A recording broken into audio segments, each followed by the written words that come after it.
Gloria a Dios. Muy bien.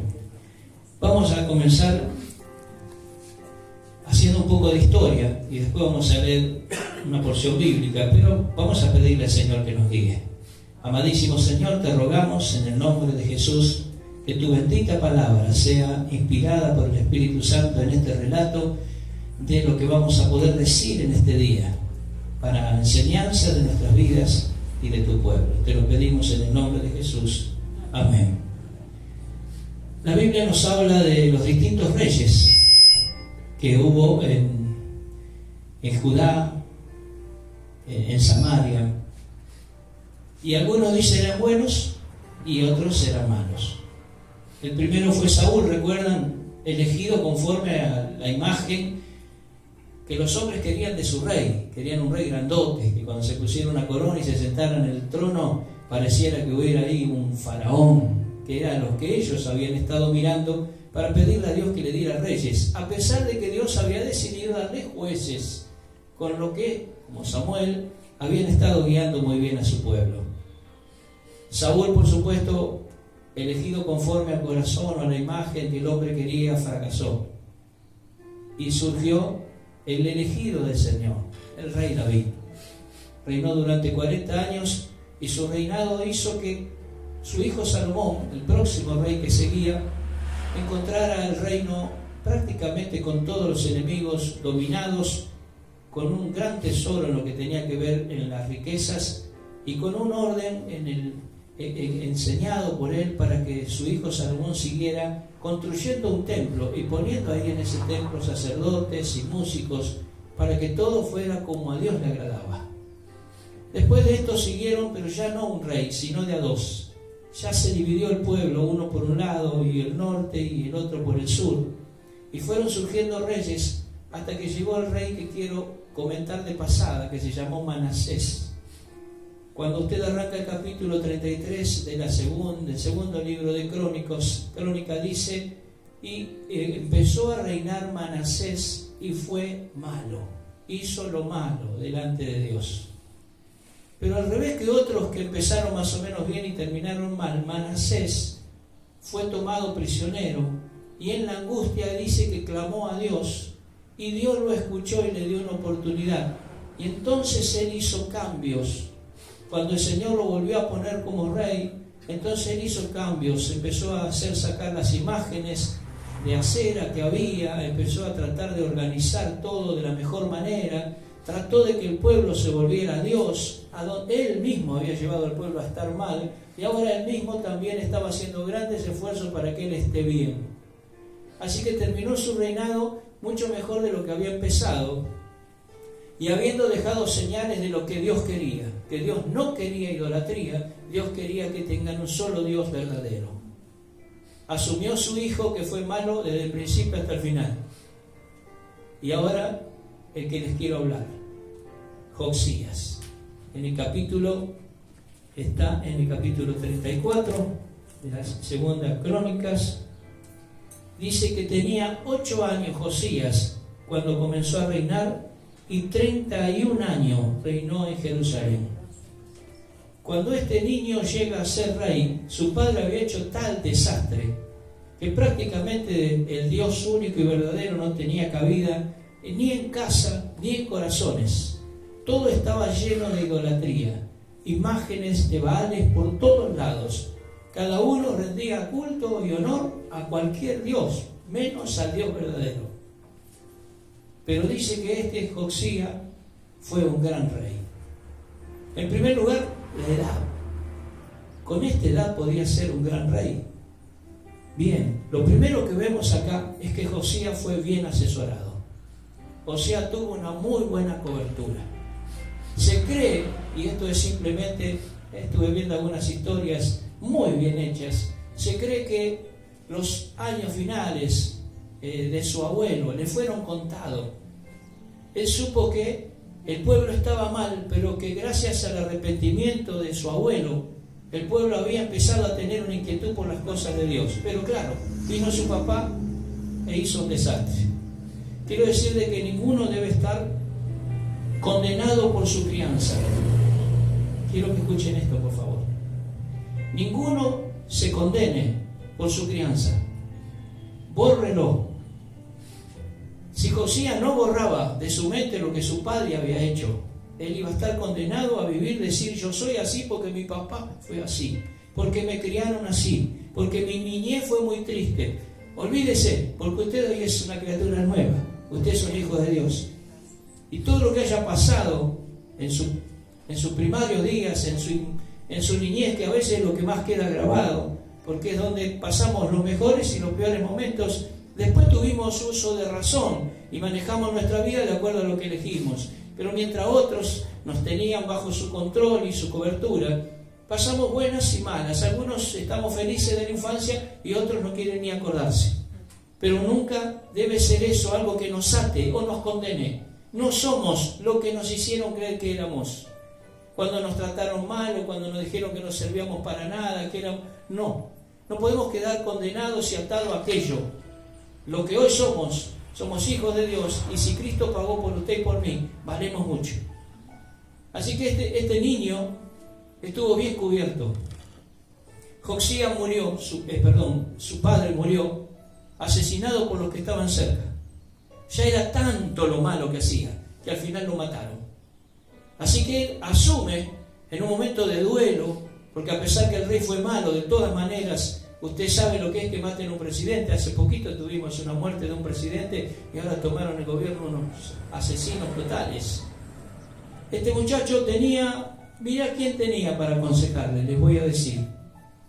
Sofonías, el escritor del libro de Sofonías, el gran profeta Sofonías, y otro más que le va a sonar un poco más, Jeremías. Jeremías, que era joven, pero que ya estaba siendo usado por Dios y tenía revelación.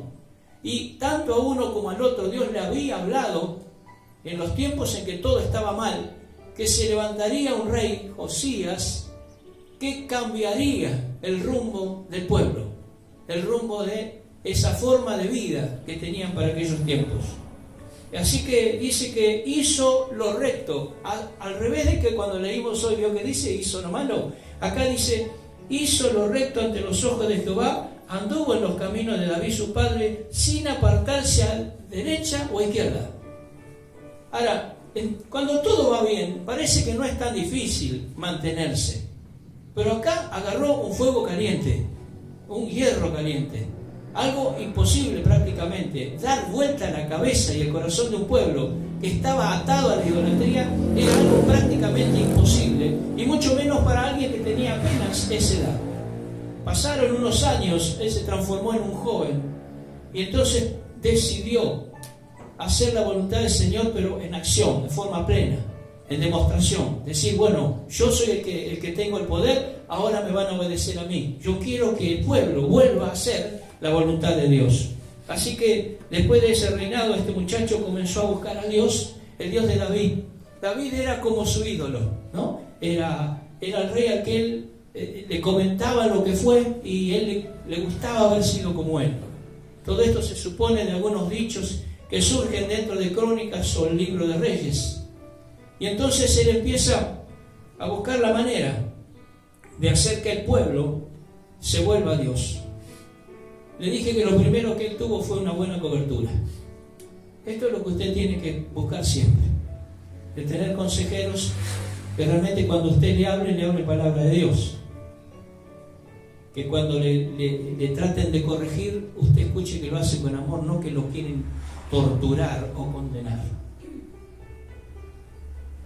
Porque muchas veces sobre el dolor se agrega el otro dolor, de la culpa, que uno ya la tiene, y que encima viene quien es su cobertura y se le agrega un poquito más para hacerle sentir lo mal que está, como abriendo un poco más la herida. La buena cobertura no le va a dejar hacer lo que quiera sin decirle nada, pero cuando tenga que corregirlo lo va a hacer con amor, aunque sea con firmeza. Y acá encontramos entonces que él tuvo que hacer lo que estaba bien. Su padre eligió lo malo, su abuelo eligió lo malo y se volvió al Señor, y él dijo: ni lo uno ni lo otro. Sabe que usted es único delante de Dios, no hay dos iguales. Y para cada uno de nosotros Dios tiene un plan y una elección. Y Josías no tenía por qué ser ni como el abuelo, lo mejor del abuelo, ni como el padre, lo peor del padre. Él tenía que ser Josías.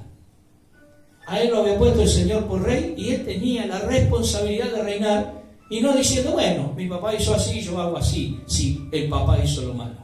Mi abuelo hizo así y yo lo voy a hacer igual. Si lo hizo bien, lo voy a hacer mejor todavía. Porque yo estoy representando a un pueblo que necesita volverse a Dios.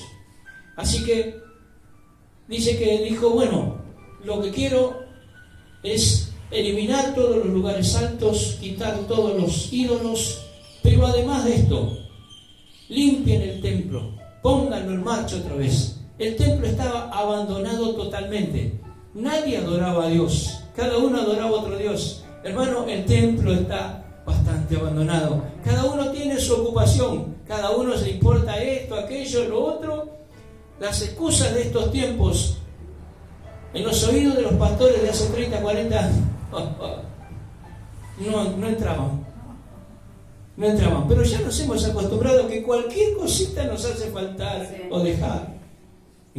¿Se da cuenta de lo que quiere decir? Bueno, eso es acostumbramiento. Este pueblo, cuando muere Manasés y arranca su hijo, se empezó a acostumbrar que estaba todo bien, porque de allá arriba le decían que estaba bien. Hay que buscar otros dioses que nos ayuden. Con Dios solo no alcanza. Solamente Jehová no. Vamos a ver. Mira, acá tenemos el Dios este que para la lluvia, este que da la lluvia, este que hace crecer. Cada cosa tenía su Dios. Y cada cual tenía su estatua. Las calles de Jerusalén, las calles del pueblo judío estaban llenas de puestos donde le vendían imágenes, dioses. Como si, hermano, usted viene a la iglesia y nosotros le predicamos a Cristo, pero además de Cristo le ponemos acá una estatua de esta, otra estatua de esta. Y usted, si quiere llevar alguna, después al final le hacemos un precio especial. Ese había sido el padre. Pero el hijo dijo, esto es abominación. A Dios esto le desagrada y nos va a destruir. Y cuando empiezan a limpiar el templo, y se agarren toda la plata que hay recaudada y désenla a los albañiles que me dejen todo en condiciones, porque el templo tiene que volver a funcionar.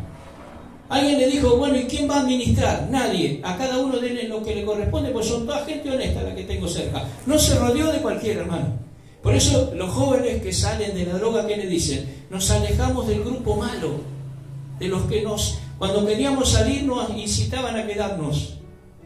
Y esto es igual, hermano. Si usted está con alguien que le causa alguna irritación, algo malo, ore por él, pero no se junte para estar mal innecesariamente. Cuando están limpiando el templo, cuando están buscando otra vez los vasos, la vajilla que se usaba para las reuniones, el sacerdote encuentra el Pentateuco, encuentra la palabra de Dios que había escrito Moisés cuando estaba en el desierto, a donde estaban toda la enseñanza, los mandamientos y todo lo que el pueblo tenía que hacer. Porque habiendo sido guardado esto, lo que quedaba era lo que salía. Hermanos, si nosotros nos quitan la Biblia, nos quitan la palabra, después cada uno va a analizar la situación de acuerdo a como puede. Cuando nosotros nos sentimos un poco confundidos, ¿qué hacemos? ¿Qué no hacemos? ¿A dónde vamos? A la Biblia.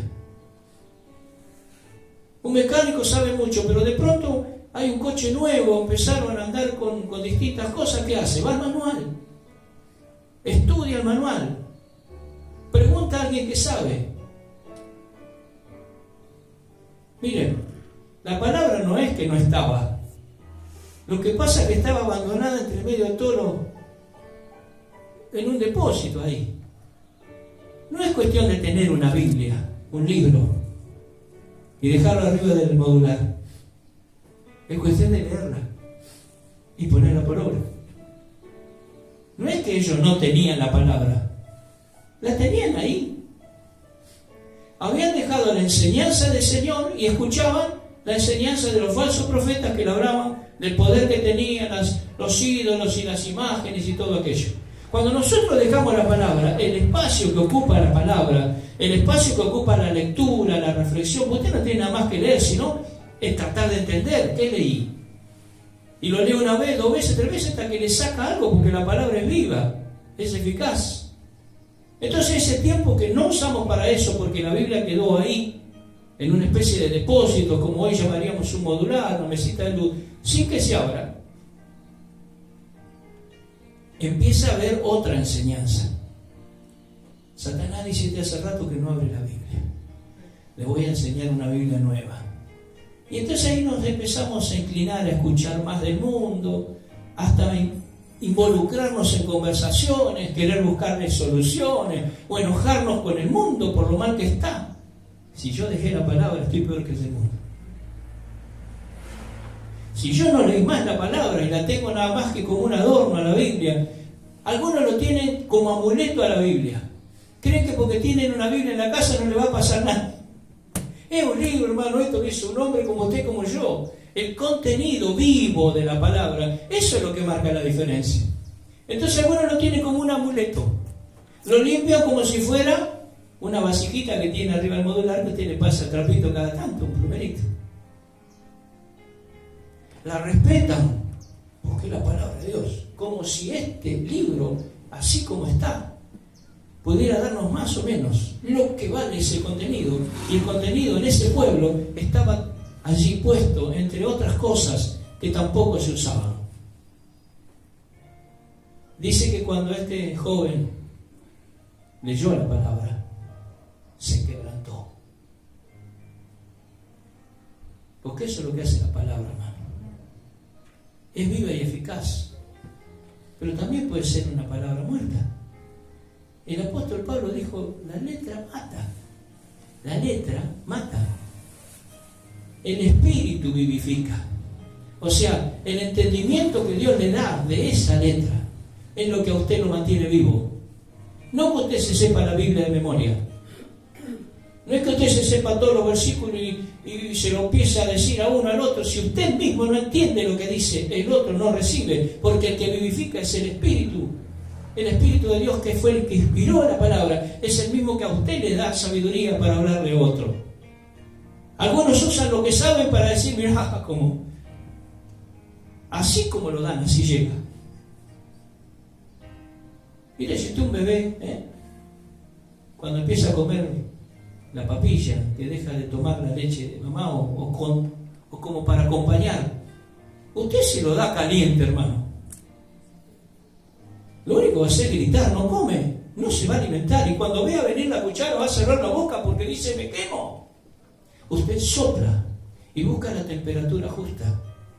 Y cuando usted conoce la palabra, busca la temperatura justa. Le pide al Señor que lo guíe. Señor, ¿qué le digo a esta persona? ¿Cómo le hablo? Y entonces usted no le hablará con soberbia porque usted sabe la palabra. O no le hablará con condenación porque usted es perfecto y el otro es el pecador. Le va a hablar como Jesús hablaba la palabra. La abría para que entre en los corazones y allí se meta. Y esto le pasó a este chico, este joven, cuando leyó la palabra, a él le cambió la vida. Hasta acá venía haciendo esfuerzo, él sabía que lo que había que hacer era eliminar todos los ídolos y poner en marcha el templo. Pero cuando llegó la palabra, cuando la enseñanza de Dios le clarificó, a él vio mucho más grave todavía la situación que se estaba viviendo alrededor y sintió la responsabilidad de cambiar la circunstancia. Se tomó de la palabra y le dijo a los sacerdotes, empiecen a preparar el templo, porque vamos a celebrar las Pascuas. Muchísimos años que el pueblo no celebraba una Pascua.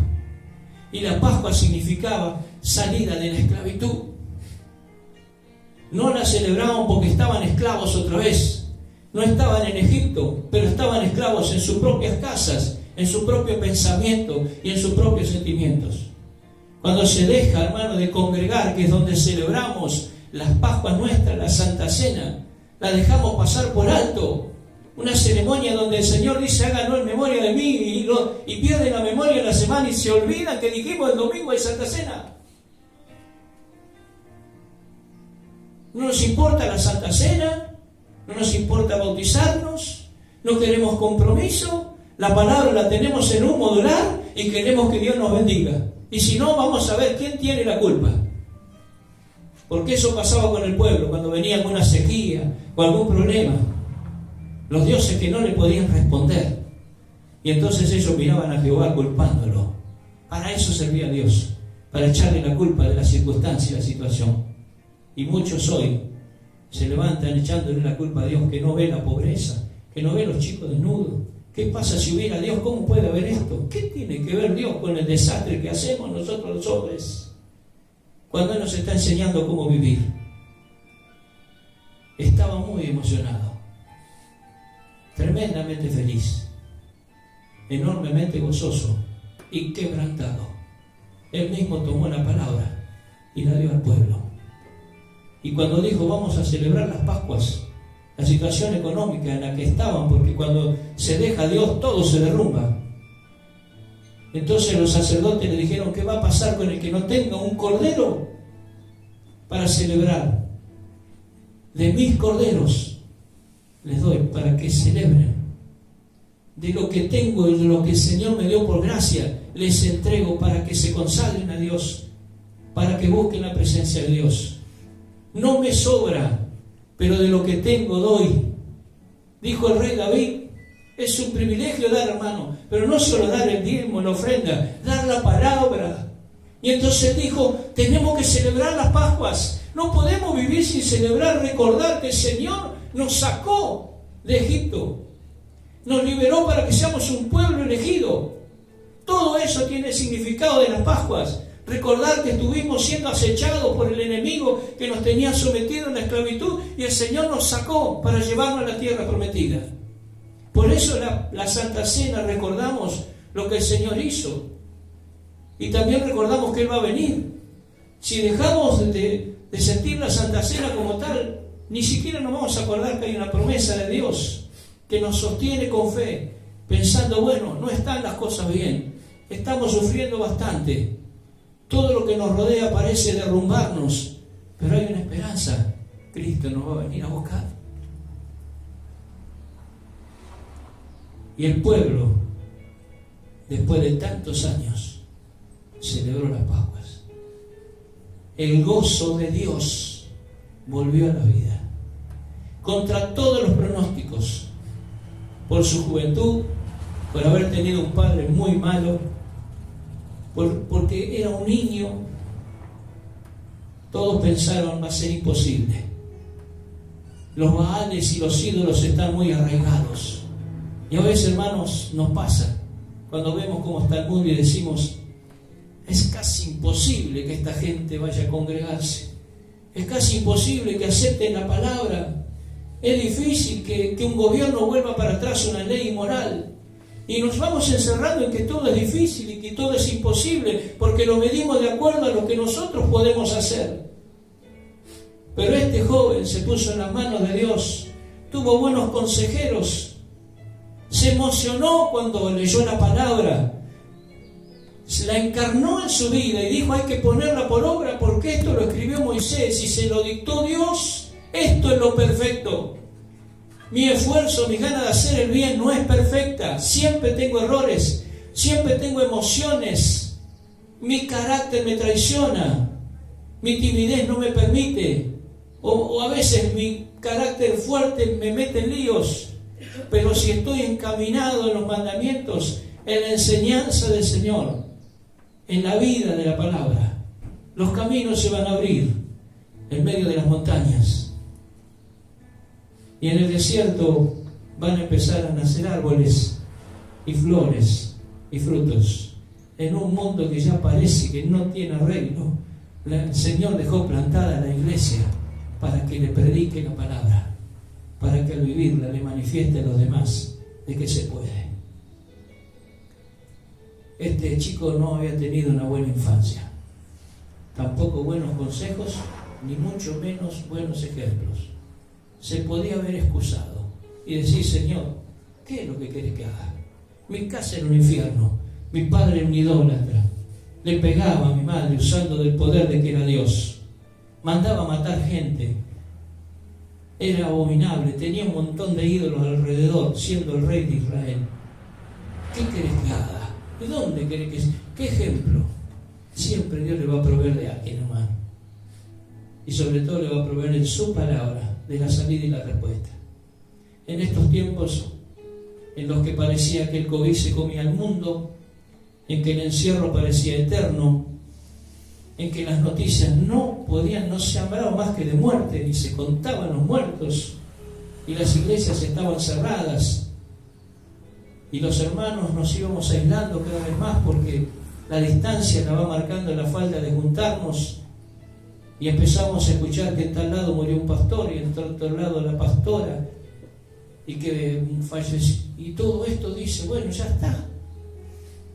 Algunos se animaron a decir que el COVID era el chip del final, que era el 666, y otros dijeron que era un castigo de Dios, otros que era Satanás, y todo el mundo le trataba de poner algún nombre a todo esto. Y no es ni más ni menos que una pobre demostración de Satanás de lo que puede llegar a ser. Pero hay algo que es mucho más fuerte y poderoso, que puede vencer todo esto si lo usamos como lo usó el rey Josías. Si nos juntamos con los que creen y los que dan buenos consejos, si nos encerramos en nuestro tiempo de oración y buscamos en la palabra del Señor la guía, si dejamos que el Espíritu Santo nos llene, entonces veremos las maravillas. El pueblo celebró las Pascuas en pleno gozo, con júbilo, levantando las manos, quebrantado y llorando, porque no podían creer que esto era verdad. Lo único que parecía verdad era la idolatría, la destrucción, el problema en la economía, pero ahora la realidad era que Dios, una vez más, había escuchado a aquellos que verdaderamente quieren hacer las cosas bien. Nos podemos equivocar así, teniendo buenas intenciones, pero siempre tendremos el favor de Dios, como se dijo aquí hoy, que mira el corazón.